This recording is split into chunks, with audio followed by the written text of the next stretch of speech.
Llegamos a nuestra última clase de bibliología. Ya en algún momento nuestro hermano de Rus ha hablado acerca de los libros apócrifos. Y entre paréntesis, espero que hayas disfrutado este tiempo con él. No tanto como para lamentar verme de vuelta a mí, ¿no? Ahora, pensando en los apócrifos, vamos a recordar algunas cosas y quiero añadir un poco a la información que él dio. En sí el término apócrifo significa oculto. ¿Por qué? Porque es oculto su origen. No se sabe realmente quién los escribió, cuándo fueron escritos, dónde fueron escritos. Es interesante que San Jerónimo, fue el primero en calificarlos como apócrifos. Él durante mucho tiempo, en unos 20 años, tradujo la Biblia al latín, lo que se conoce como la Vulgata latina, pero se negó a traducir los apócrifos por no considerarlos inspirados. El término apócrifo entonces terminó siendo un sinónimo de algo falso, algo falso. Los libros apócrifos, entre otras cosas, no fueron escritos en hebreo, pero sucede que sobre la muerte de Jerónimo finalmente traduce algunos y la Iglesia de Roma los introduce entre medio de los dos testamentos, colocándoles el nombre de deuterocanónicos. A causa de esa circulación hubo un concilio en Jamnia en el año 90. En ese concilio, fíjense que se reunieron para determinar la actitud de los judíos frente a esos escritos. Ellos habían dicho que un libro debe estar de acuerdo, para ser considerado inspirado, debe estar de acuerdo con la ley de Moisés, debe tener su origen en Palestina, debe estar escrito en hebreo y debe ser anterior a la muerte de Esdras, porque los judíos creían que Esdras era el que había establecido aún el orden de los libros, lo que sería el canon para nosotros del Antiguo Testamento. Entonces ya desde aquella época los judíos estaban totalmente cerrados en cuanto a introducir nuevos escritos. Así que lo que hace la Iglesia al colocar estos libros establece dos denominaciones en cuanto a los libros bíblicos. Aparece el término protocanónicos y deuterocanónicos. Protocanónicos da la idea de superioridad, de primero, protocanónicos.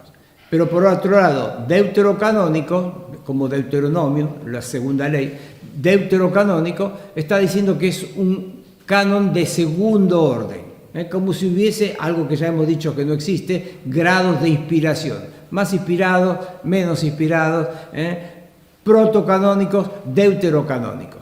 En primer momento estuvieron colocados entre los dos testamentos, el Antiguo y el Nuevo, pero después, con el tiempo, fueron mezclándose y hoy están entre todos los libros del Antiguo Testamento. Entonces, nunca la Iglesia cristiana los ha aceptado y no los ha aceptado tampoco la Iglesia judía. Sin embargo, allí están. Algunas características fueron ya mencionadas, pero vamos a enfatizarlas. Abundan en inexactitudes históricas y geográficas. Enseñan doctrinas falsas y fomentan prácticas que están en desacuerdo con la escritura inspirada. Recurren a tipos literarios, estilos que no guardan relación con la escritura inspirada. Carecen de los elementos distintivos de la escritura inspirada, tal como poder profético, poético y sentimiento religioso. Ahora, estos puntos quizás van a ser más claros cuando yo pueda ahora mostrarles algunos ejemplos. Fíjense que está hablando de errores históricos, geográficos y errores en cuanto a enseñanzas falsas, erróneas, forma de escribir y también el elemento característico de la autoridad que surge de un texto inspirado. Voy a darles algunos ejemplos. Acá he abierto en el libro de Tobías, capítulo 4, versículo 17. Pon tu pan y tu vino en los funerales de los justos, y no comas ni bebas con los pecadores. El pan y el vino por las almas de los justos. Capítulo 6, versículo 2, una historia medio extraña. Siguieron los caminantes, leo Tobías 6, siguieron los caminantes su viaje y llegaron al atardecer a las orillas del río Tigris, donde pasaron la noche. Bajó el muchacho a bañarse y salió del río un pez que quería devorarle, pero el ángel le dijo: tómalo. Lo tomó el joven y lo sacó a tierra. Y le dijo el ángel: descuartiza el pez y separa el corazón, el hígado con la hiel y ponlos aparte. Hizo el muchacho lo que el ángel le decía y asando el pez comieron. Continuaron su camino y llegaron cerca de Ecbatana. Dijo el joven al ángel: hermano Azarías, ¿para qué sirven el corazón y el hígado con la hiel del pez? Él le respondió: sirven para que si un demonio o espíritu te atormenta a uno, quemándolos ante él ya no vuelva a molestarlo. En cuanto a la hiel, sirve para ungir a quien tuviere cataratas, pues con ella quedará curado.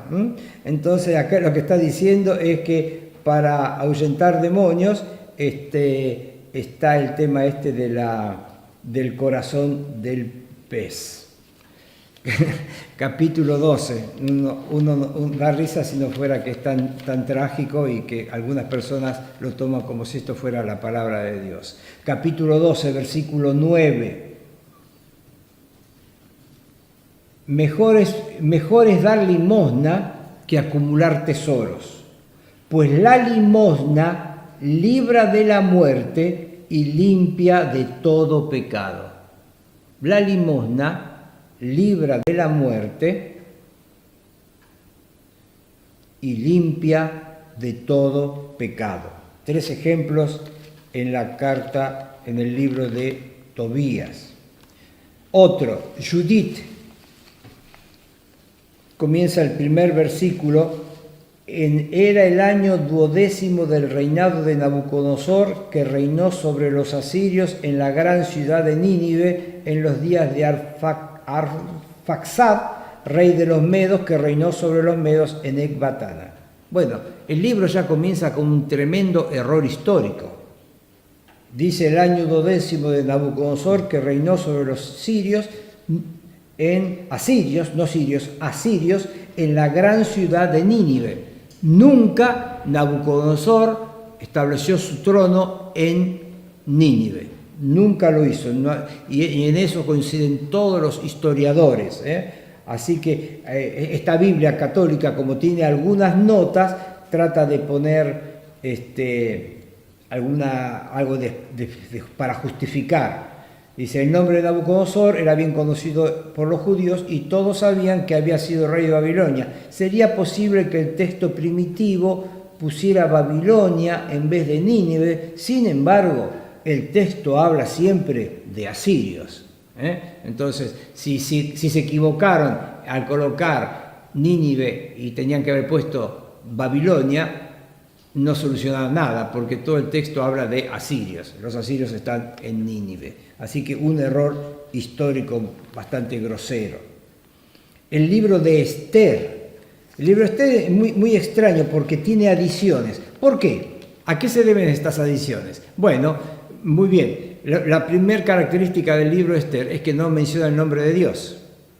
Y segundo, que no se habla de oración. Por ejemplo, cuando antes del banquete donde Esther va a desenmascarar a Amán, ella pide que ayunen.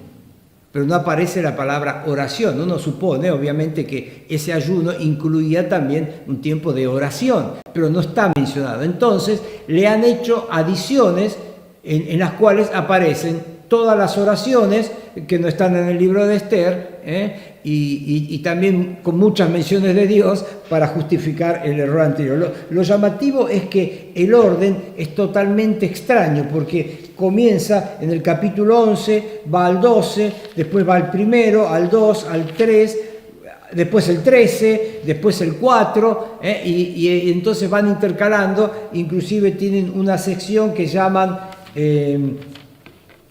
protocanónica, y después la otra que es deuterocanónica, la sección que ha sido agregada. Vamos a dejar los macabeos para el final, pero vamos a ir ahora, a ver, déjenme buscar, discúlpenme que no esté muy familiarizado, ¿no? No suelo usarlo. Eclesiástico es otro, que no es Eclesiastés, no es Eclesiastés. Dice: con alguna aproximación podemos colegir la fecha de la composición del libro por el elogio que en él se hace del pontífice Simón, hijo de Onías, etcétera, etcétera. Divide el libro en dos partes. Y bueno, se diferencia de los proverbios en que mientras en esto las sentencias son por lo general sueltas, sin conexión de unas con las otras, en el eclesiástico van ligadas desarrollando un tema. Un libro semejante al proverbio, y tiene a su favor la característica que fue escrito en hebreo. Tenemos otro libro, Baruch.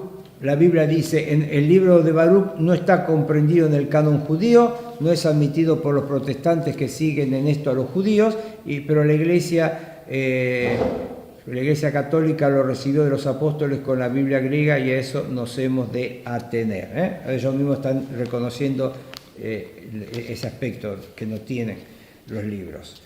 Ahora, por ejemplo, Daniel ha tenido adiciones. En nuestras Biblias el libro de Daniel tiene 12 capítulos, en la Biblia católica tiene 14. Hay dos historias allí: la historia de el dragón, Bel y el dragón, y también de la historia de Susana.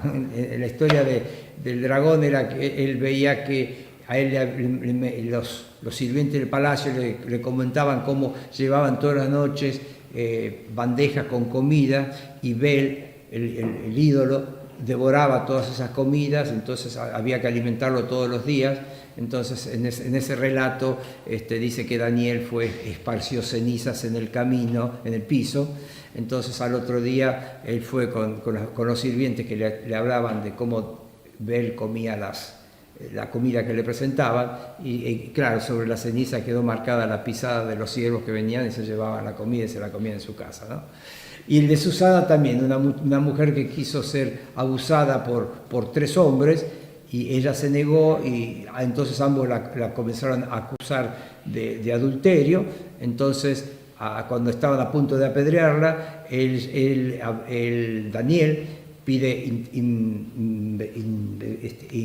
inmiscuirse en el tema, hacer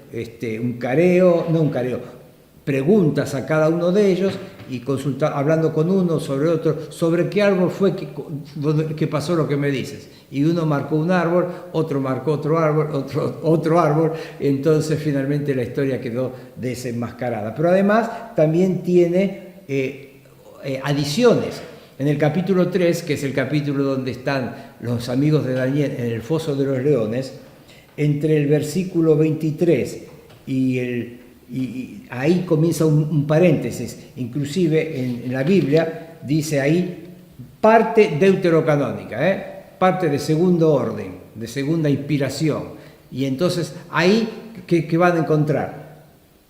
El relato que tenemos en la Biblia es que los 3 están caminando en el horno. Entonces ahí lo que en esta porción deuterocanónica añadida, tenemos a los 3 amigos de Daniel que van a estar primero orando a Dios, clamando en ese momento de prueba allí en el horno, y después, cuando ven que el fuego no les hace nada, alabando a Dios. Así que es una porción extensa donde esto va a ir sucediendo. Y termino mostrándoles algo que es muy interesante y que el hermano de Rus mencionó, es Segunda Macabeos, un par de ejemplos. Capítulo 12 de Segunda Macabeos, versículo 43, 12:43. Y mandó hacer una colecta en las filas, recogiendo hasta 2000 dracmas, que envió a Jerusalén para ofrecer sacrificios por el pecado. ¿Ven? Aquí las limosnas para ofrecer sacrificios por el pecado. Obra digna y noble, inspirada en la esperanza de la resurrección. Es decir, ofrendas por los muertos. Y en el capítulo 15 tenemos el fin del libro, que es tremendamente llamativo, ¿no es cierto? Dice capítulo 15, versículo 38, tal fue la historia de Nicanor. Y como desde aquellos días la ciudad ha estado en posesión de los hebreos, daré aquí fin a mi narración. Si está bien y como conviene a la narración histórica, eso quisiera yo. Pero si imperfecta y mediocre, perdónenme.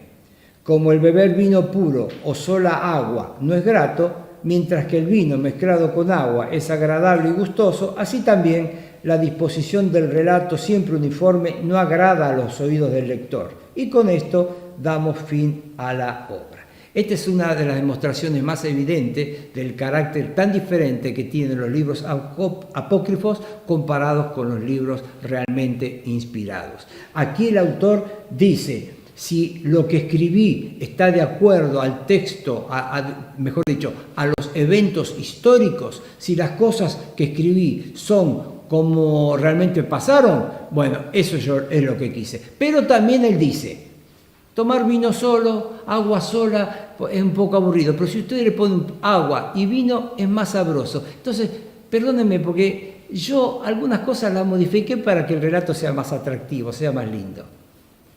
No me puedo imaginar a Isaías, a Jeremías, diciendo algo así. No hay ninguna duda de cuáles son los libros inspirados, cuáles son aquellos que podemos considerar la palabra inspirada de Dios. Y de esta forma estamos terminando nuestro estudio de bibliología, con el profundo deseo de que estos videos te hagan estar más firme en tu fe, más seguro en que cada vez que abrís tu Biblia, estás abriendo la palabra de Dios. Una definición sencilla, breve, pero poderosa de la Biblia es decir que la Biblia es la palabra de Dios escrita por hombres. Y como hemos hecho en todas estas clases, vamos a concluir esta clase dejando un último versículo del Salmo 119, que dice así: sumamente pura es tu palabra y la ama tu siervo. Salmo 119, 140. Esta es la pura palabra de Dios. Y el salmista dice, y la ama tu siervo. Que puedas decir en lo profundo de tu corazón esta misma verdad. Que realmente esta sea tu verdad y que estos estudios te hayan ayudado a aumentar tu confianza y tu amor en ella. Dios te bendiga.